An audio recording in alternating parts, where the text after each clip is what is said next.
I was born and raised on the foothills of Mount Kilimanjaro in Tanzania. My father was a rally driver in the days of Joginder Singh. Where did your passion for rally driving begin? Well, I think it just sparked that day when I was standing with Amina Mohammed at Hell's Gate, and I just thought, I want to drive, I want to make a difference. I want to leave a legacy. So helping children right now who have cancer, it's not their fault that they've been brought into this earth. It's not their fault that they became sick.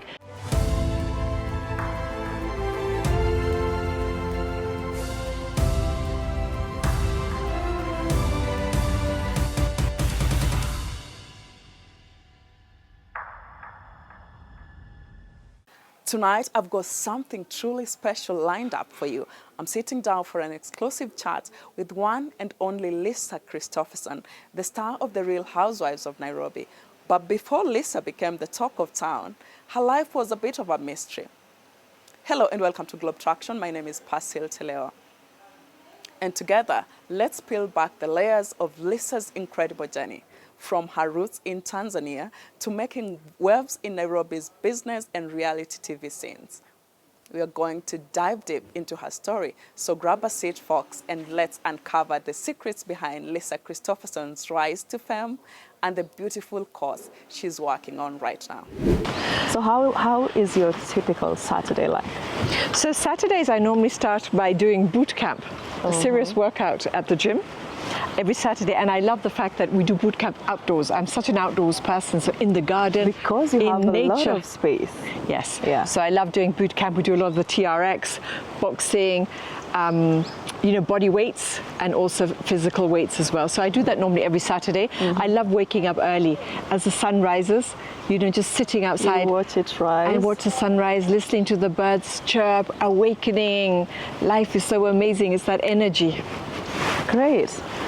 I was about to ask how you managed to keep yourself looking so young. How old are you right now, Lisa?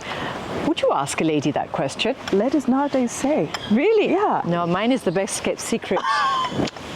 Oof. Huh?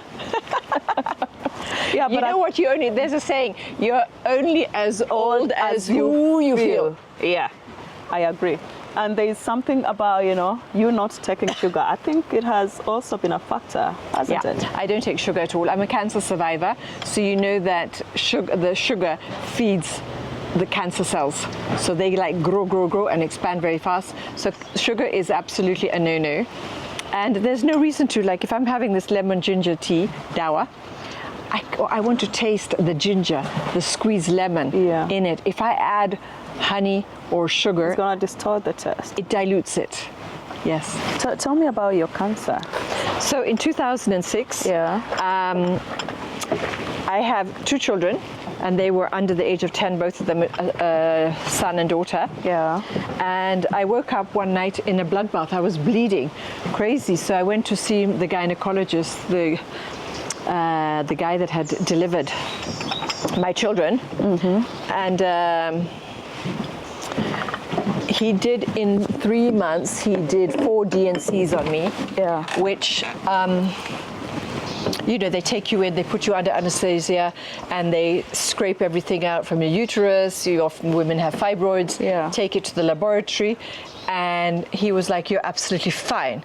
You are a hypochondriac. I said, me a hypochondriac? I've always been in charge of my health. That's what I thought. Yeah. And I was always, taking supplements and living a healthy lifestyle. Long story short, I was getting slimmer and slimmer, skinny and skinny. I was down to 49 kilos. And yani I'm muzungu, but I was white like a sheet. Like really pale. White. I was so anemic.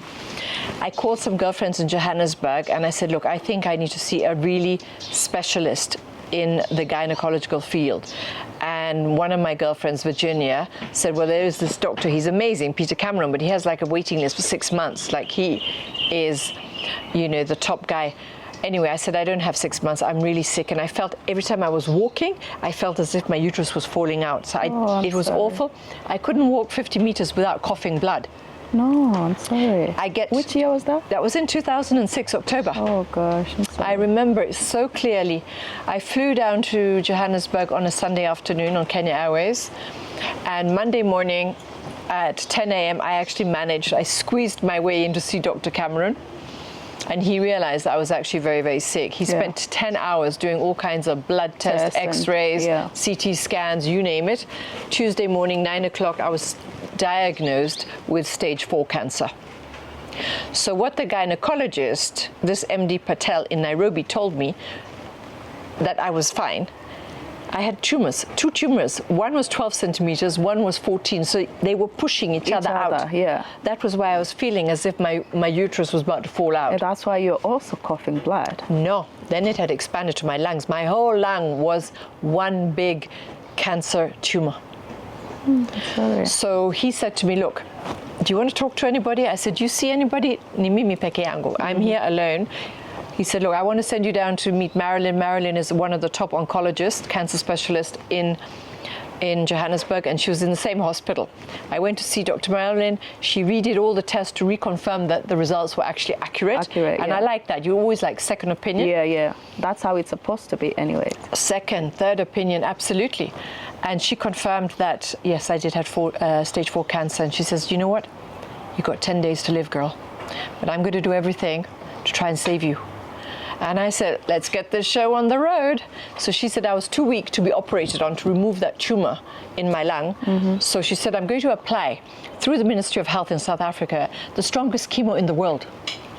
And that takes time, but she got the certificate. And on the following Monday afternoon, I was administrated and put into hospital at Morningside in Johannesburg. My friend Jerochit, my Kenyan sister, her mother was the High Commissioner in Pretoria. So Jero drove up and she was there next to me holding my hand, and I refused to get into those hospital gowns. And I remember the mzee came in with a brown paper bag. I'm like, he's bringing us champagne. It was chemo. So I said to her, what does chemo look like? So putting chemo, I went oral chemo into my left hand here. And the next thing was I was hemorrhaging into my lungs. I had 7 blood transfusions, one after the other. 2 my body rejected. And you know, when your body rejects a blood transfusion, your temperature soars immediately within a second from like up to 40, 41. And then I died. Technically, I died. So I woke up many days later, I can't even remember how many days later, on life support. I was in a tiny corner of ICU hospital. You were in a coma or what? I was in a coma. So I died. So look here, you see this beautiful scar here? This reminds me that I'm a warrioress. I'm a survivor, right? And I was on life support. I had tubes attached to every part of my body for 5 weeks. I couldn't talk, so I'm still catching up, you know? And that was it. So I spent 3 months in hospital having weekly chemo. And one of the chemos, when I was out from ICU, I was put into a normal ward. And 1 week I would have 12 hours of chemo, which would be administered overnight. And then another time it would be in the daytime, 3 hours. So the one time when I had the overnight chemo, 12 hours, you know, I was sleeping, I woke up, and the oncologist came to check on me. Kumbe, the machine had not stopped working. It hadn't stopped at the 12 hours. So I had 19 hours of chemo, which she was furious with those nurses, because the nurses didn't come and check on me on the night. How long were you supposed to be? How many? 12 hours. Oh, so I had 19. So actually here, I had burnt, the chemo had burnt through my left arm here, and I had a huge burn scar here. So I said to her, that's probably a good thing. You know, I always called my cancer scale squatters. Our squatters were maingia, the wrong body, let them flush out. And they did. And they're never returning. At that point, where was your family? So my children were here in Nairobi staying with friends. Because I didn't have family here in Nairobi. So various friends kicked in and were amazing, supportive with them. And then my neighbor then, Julie Scott, who was in the travel industry, she flew them down one holiday to see me. So that was it. So it was 3 months. It was very intense. It was very emotional, but I knew I would never die. Cancer turned out to be a blessing to other people, because look at you having gone through almost like a near-death experience and then impacting people's lives. So let's talk about what, you know, catapulted you to, you know, speak about cancer and, you know, do all the work that you're doing. So, you know, my cancer happened in 2006. And, you know, I was given 10 days to live. And I'm like, no, I'm busy. I've got places to go, things to do, children to raise, books to write. To travel. Yeah. Got to be in the movies. There's so many things to do. Life is so amazing.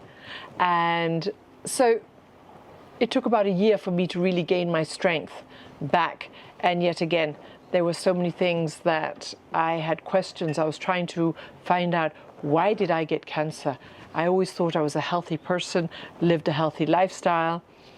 Anyway, figuring all these things out later in life, and you know, then it was just about to work hard and get myself back on my feet again, make sure the kids get educated, and being a single mum was a lot of work and a lot of strength. And you know what happened to me? I had the home gallery in Nairobi where I was dealing with all the art. Many people never thought I would survive and pull through the cancer. Yeah. Friends of mine flew to Johannesburg to say goodbye. Nilikwambia you're bure. Me, I'm not going anywhere. I'm here. People are coming to say bye. People flew in from Nairobi. Because you're dying anyway. They thought so. Yeah. They, you know, it's all about the attitude. I said, Yes. no, I'm not going anywhere. Yeah.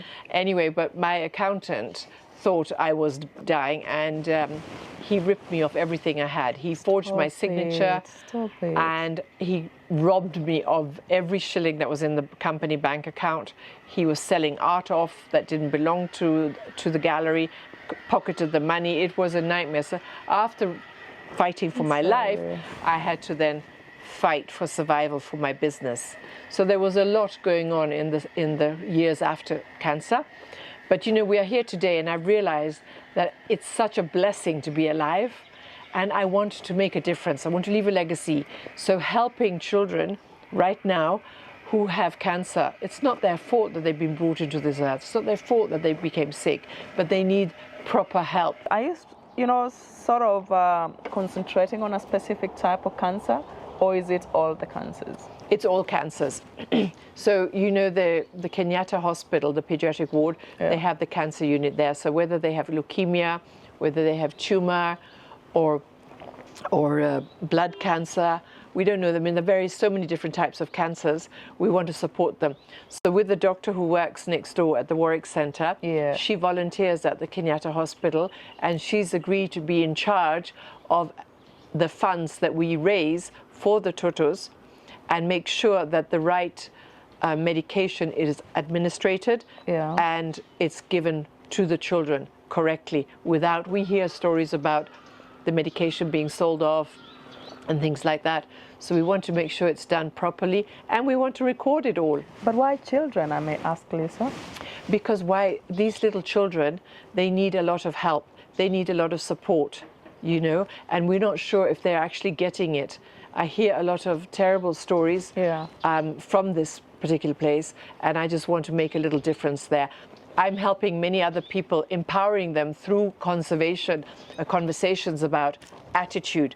In October last year, I was a guest speaker at the Breast Cancer Awareness at Trademark Hotel, Pinky Gilani's event, telling all these women, because you get told you have the C word, and today it's not just cancer, it could be COVID, it could be a simple cold. Does not mean you're going to die.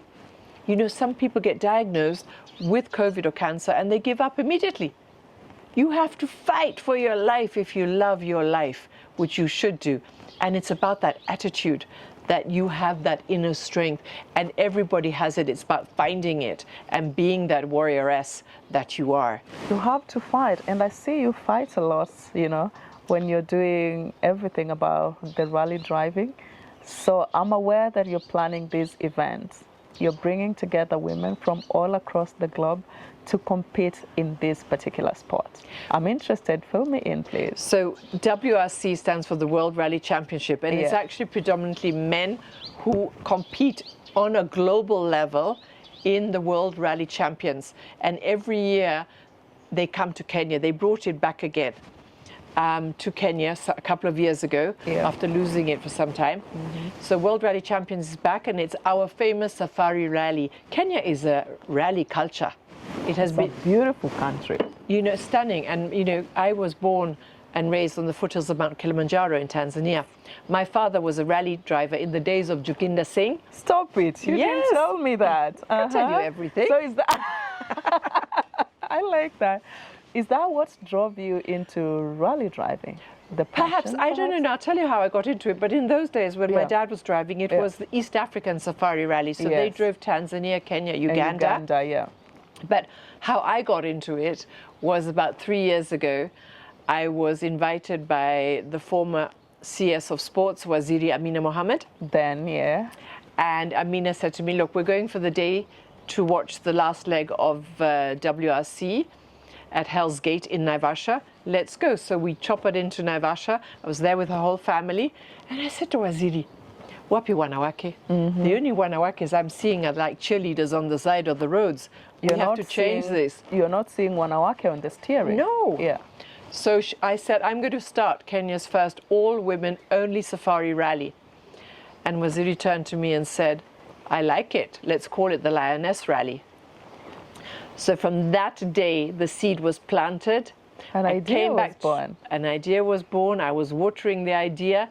And then, long story short, I went to Kasarani out here at the Moi International Stadium and got permission to clean up the track. So went in with the whole task force. We cleaned up Kasarani. We got sacks of plastic that was collected and gave back to the recycling plant. Kenya Forestry Service gave me 1,000 trees. I planted trees. We had a huge water ceremony. So we cleaned up. 9 months later, the Super Cub was born, as I said, and we had our inaugural rally at Kasarani. It was mind-blowing because every person who was either a clerk or the fueler or even the fire engine truck from City Council, every person active in that rally, whether driving a car or navigating, was a woman. It has never been done before. Yeah. We broke barriers. We were on the front page of FIA's website, Cheers. international. That is so amazing to Thank listen. you. Yes. We break boundaries. Yeah.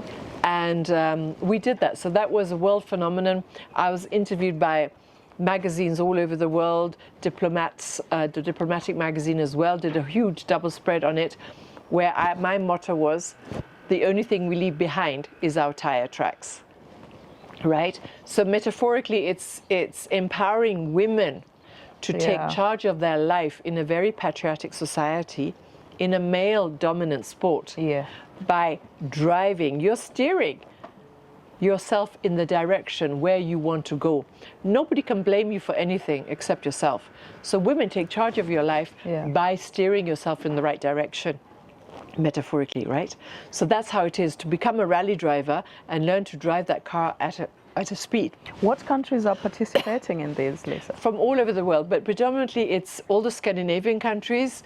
You've got Finland, of course, Sweden, there's Poland, the Eastern European countries, Italy's coming in. We have rally drivers from Burundi as well. Yeah, amazing. And neighboring from Tanzania, from Uganda.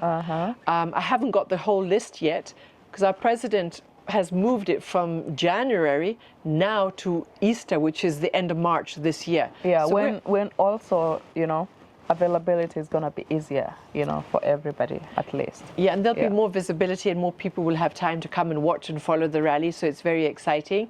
So under this Ministry of Sports, under CS Ababu, there is Talenta Hela, and there are a group of women who will be driving, and I'm hoping that also Waziri will include me in the Talenta Hela team for women drivers and women navigators. However, I'm on my own fundraising campaign because my motto is drive for change. Yeah. And what was so what are you doing with your campaign? So what I'm doing is I'm doing daily videos and posting on my socials. Yeah, and I'd like to know also, there is a lot of thoughts that may go to people's minds about what the funds drive is meant to achieve. I reckon you're taking care of, the cars and all of that. So just fill me in, please. It's very expensive to be part of an Enter WRC rally. So first of all, you've got to make sure that you have your annual racing competition license, which you get from Kenya Motorsports Federation, which costs quite a bit. Then the entry fee, which is over 50,000 shillings. Then you need to hire the car, as I don't own my own rally car. Yeah. You have to have fuel So rally cars... And they don't use petrol. They don't use petrol, so it's avgas. But then I need to do a recce. So before the rally, each driver has to go and complete the whole recce. And then the last day, they even go for scrutineering. So we take our helmet and all our fire suits. So what is interesting that the suits, our gloves, socks, our inner suits, they all have a lifespan. So you look at it, it's got an expiry date because it's 3 layers to prevent you from, if a fire happens in the car, by such a fire, you've got X amount of seconds to get out. Even your safety belts in the rally car have an expiry date. So your whole car, all your equipment has to be taken to scrutineering and verified and checked over. And that again costs a lot of money to make sure that your equipment is up to standard and up to date as well. And then you've of course got to have a whole mechanical service team as well. And then you've got to pay for your accommodation. The rally is 4 days. From flag up at Huru Gardens here by the president. And we drive to Kasarani, drive to Naivasha, and then have 3 nights in Naivasha until the rally ends Sunday afternoon for prize giving. I love to mention that, you know, what I like about that too is about women taking part in that, you know, male-dominated field, but as well is about empowering the local community. You know, I'm sure many people are going to get jobs and, you know, that sort of thing, and that is really amazing. So tell me, where did your passion for rally driving begin? Well, I think it just sparked that day when I was standing with Amina Mohammed at Hell's Gate, and I just thought, I want to drive, I want to make a difference. And I really realized that you can make a lot of noise, literally, by a woman driving a rally car, that you get much more attention than a man. You know, maybe a little bit more sexiness there, you know. And, you know, we've got to keep our eyelashes on and our lip gloss and everything. All you know, made up. We've got looking fancy. You look good wherever we go at any time, you know. And people pay more attention to you. So what I'm doing now, my campaign for raising money is also reaching out to corporates, whether local or international. Can you support us financially to make us, enable us to drive in this year's WRC rally and support our cause? They always ask me, what do we get in return? Well, you can brand my rally car with your company logos. We put stickers on, even on my helmet. Your logos go onto our social media. I talk about each sponsor with a video. So what I realized that I will do immediately, any sponsor comes on board, okay, come to Lifestyle, or I come to your offices, and like I'll be receiving some fuel from a company. While they give us the drums of fuel, we will then be filming and talking about it, and I'll be saying shukrani sana. Yeah, let's speak bits of Swahili. I'd like to know more about you, Lisa, because I reckon you are in the Real Housewives of Nairobi. You know, we were chatting about the only Muzungu. The only Muzungu who can speak Swahili, who's been in Kenya for over 27 years. So you're truly Kenyan. Yeah, I should say that. Yes. And I'm really, you know, fascinated by your Swahili. It doesn't have, you know, a different sort of accent. You see Osheng? Inaingia sana kama Swahili. So ebu niambie, you know, how did you even get yourself into the Real Housewives? Unajua, sasa wacha tuongee Kiswahili kidogo. Ulijipata aje Real Housewives? Sasa mimi nimezaliwa Tanzania. Wacha turudi Tanzania. Yes. Unajua lingo ya Tanzania sio Kiingereza, ni Kiswahili. Kiswahili. Yeah? Na kwanza ni Kiswahili tofauti sana na Kiswahili yetu, unajua hivyo? Safi sana, ni ile sinifu kabisa. So tunaanza Tanzania. Yes. Yeah? So mimi napenda lugha, mimi naongea lugha kama 5 tofauti. So kuongea Kiswahili ni kufurahisha maisha. Sasa mimi naishi Kenya, lazima nijue Kiswahili, lugha wa Kenya lini? Kurudi kama mwaka 27. Kama uko kama miaka. Okay, usiniambie the exact year, you know what I mean? Because women don't tell their ages. No. But hebu niambie roughly ulikuja ukiwa na miaka kama ngapi hivi? No, so wakati nilikuja Kenya mara kwanza nilikuwa kama mwaka 22. Alafu nilikuwa hapa, nilifanya kazi kidogo mambo ya interior design. Vile mimi napenda that artistic space. Unapenda urembo, vitu mzuri. Vitu maridadi, yeah. Nakupenda sana. So nilikuwa hapa kama mwaka 5, alafu nilienda Tanzania kufanya kazi nyingine, alafu hapa nimerudi Kenya. Niambie kidogo kuhusu familia yako, because naelewa una watoto wawili sasa hivi. Na wawili, niko na msichana mmoja. na kijana mmoja. So hao wote wawili wako hapa Kenya, wanafanya kazi, wako na maisha zao, wanaendelea, na mimi naendelea na maisha yangu. Imekuwaje kukaa na watoto wako kwa kwa nchi tofauti, nchi ambayo si wamezaliwa hapa, hao ni fourth generation East African. Ndio nakwambia, lakini hao wanajua mamao anatoka kule kwingine. Lakini wakati hawa walimaliza shule ya kwanza hapa Kenya, nilipeleka hawa kule Denmark kusoma kidogo, kuelewa kusoma culture, kuelewa hata kuendesha baiskeli, unajua, kusafisha nguo, baiskeli sana, pika chakula mwenyewe, kukuwa independent, So wanajua hizo zote. So wakati wamaliza shule walirudi hapa Kenya. Unajua hapa ni nyumbani. Hata hawa wa Kenya sana wanapenda maisha hapa. Now that unasema wanapenda maisha hapa, ni nini binafsi kimefurahisha sana kwa hii nchi yetu? Unajua ni watu wa Kenya. Watu wa Kenya wako na roho mzuri. Wanafurahi saa yote. Kila mara hata ukikutana na Mkenya, hata kama ni Turkana au ni Pwani, wanafurahi. Na hewa pia mzuri sana. Saa yote tumefurahi. Hebu ona hapa tuko na shamba, the tropics.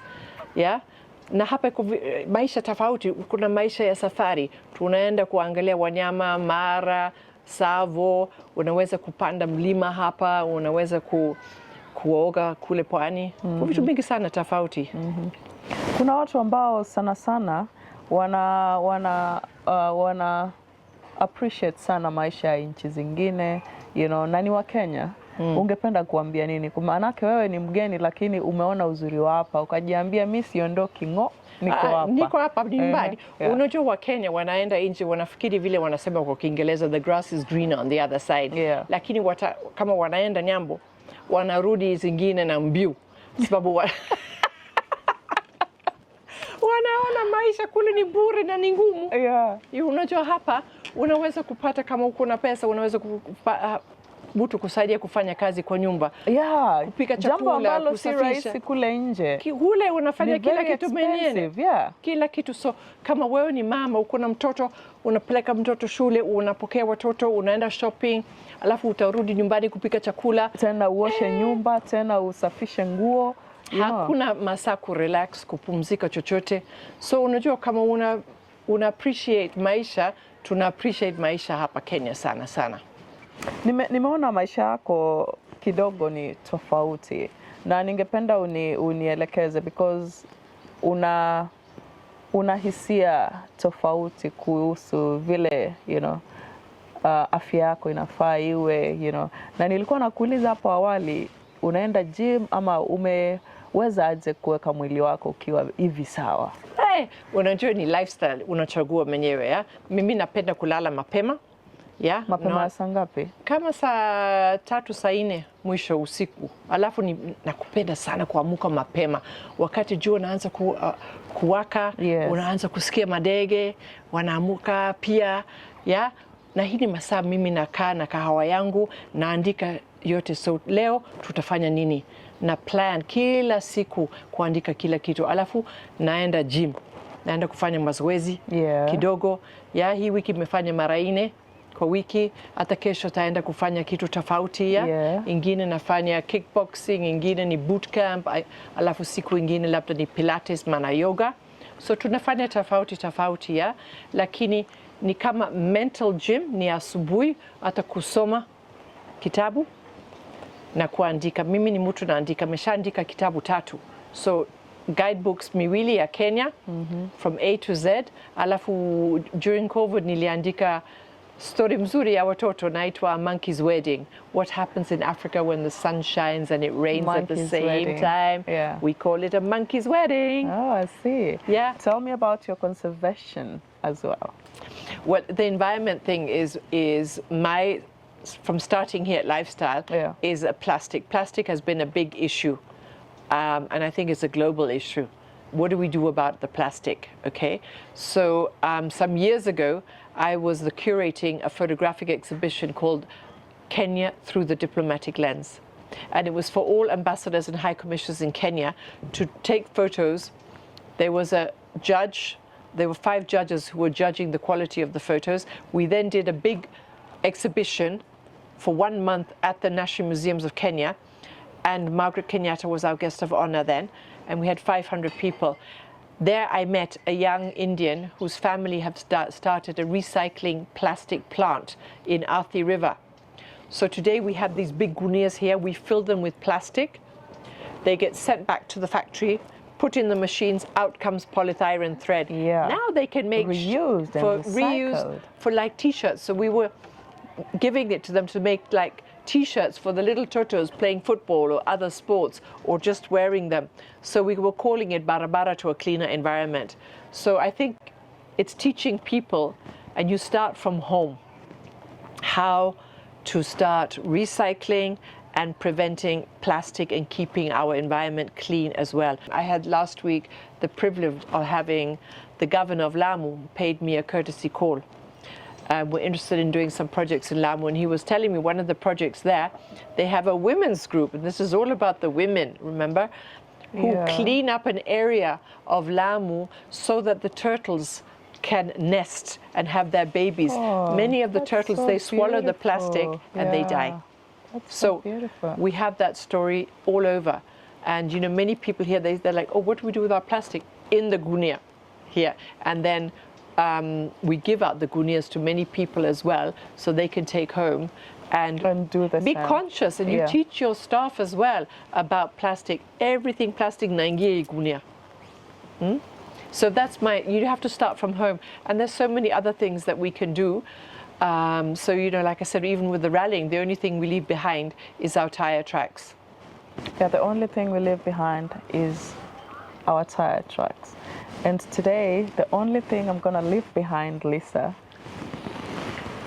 is a hoodie for you. Oh, look at that. Yeah. I love it. I love the globe traction. Yeah, so I'm very kind, naturally. Not to brag about that.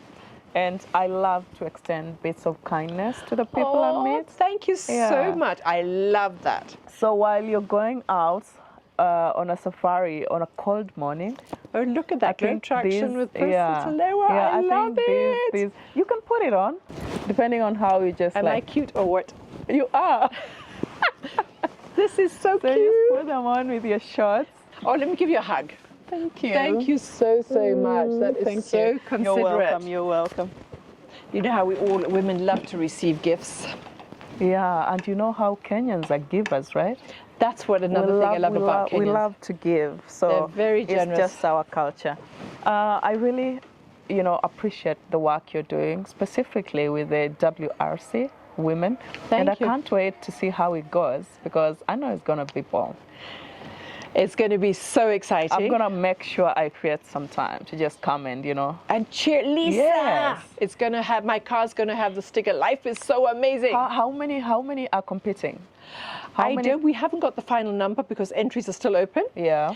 I predict that we should be around 60. Around 60? Around 60 cars. Is a big number. It is a big number. It's not easy. So what it is, WRC Safari Rally. Yeah. WRC is the main guys who are flying in from all over the world to compete. Then under that we have the Kenya National Rally Champion, KNRC. So us Kenyans, we actually drive in the KNRC, which is part of the annual Kenyan Championships as well. Oh, I see. So that's how it really works, yeah? That is amazing. So it's very amazing, and you know, we get a huge flag off by our president, and that's going to be exciting as well. And you know, telling stories along. So I'm actually got a whole media team with me, who we're going to have GoPros in my car, and they're going to be filming me along the journey, even in the morning when we wake up, having our morning coffee. Yeah, so it's going to be a whole production of, you know. It's going to be a whole production. Don't know still now. I'll tell you, there's over 200 components to make a single tire. It's the most important part of your car, is your tire, for safety reasons. Yeah. Right? And then you know how to read the pressure, how much pressure to put in the rear tires, the front tires. Yeah. And then that's why I also go to the gym for strength training, is that I will be able to change a tire by myself. Lisa, we could talk all day, honestly. We ain't gonna stop. So allow me to leave you as of now. so that you can also get in the mood, keep preparing because March is not far away. We've got 6 weeks to go. Yeah, we have lots of things to put in place, and I can only wish you the best. Thank you. I'm so happy to see what you're doing, and keep doing it. Thank you. It And you know, adds so much value when it's for the community. it sure does. And it's all about storytelling. It is. You know, so I appreciate your support and for your time and for coming here this beautiful Saturday morning. Thank you so much. And see you on Globe Traktion. Yes, I can't wait. This is your bag. This is my not, shopping bag. Not mine. Watch it. Thank you. Many thanks for watching Lisa's story, and I hope you enjoyed it. Make sure you join us again next Saturday at 8:30 p.m. Kenyan time, only on KTN News. And if you have a story you'd like to share with us, please don't hesitate. Write to us through globetraction@standardmedia.co.ke or DM us on our social media platforms at Globe Traction. You know, I also love it when you follow me on my social media platforms at Persil Telewa on Facebook, Instagram, X, YouTube, and TikTok for more stories and behind the scenes. But until then, I hope to catch up with you again soon next time. Same time, same place. Bye-bye for now.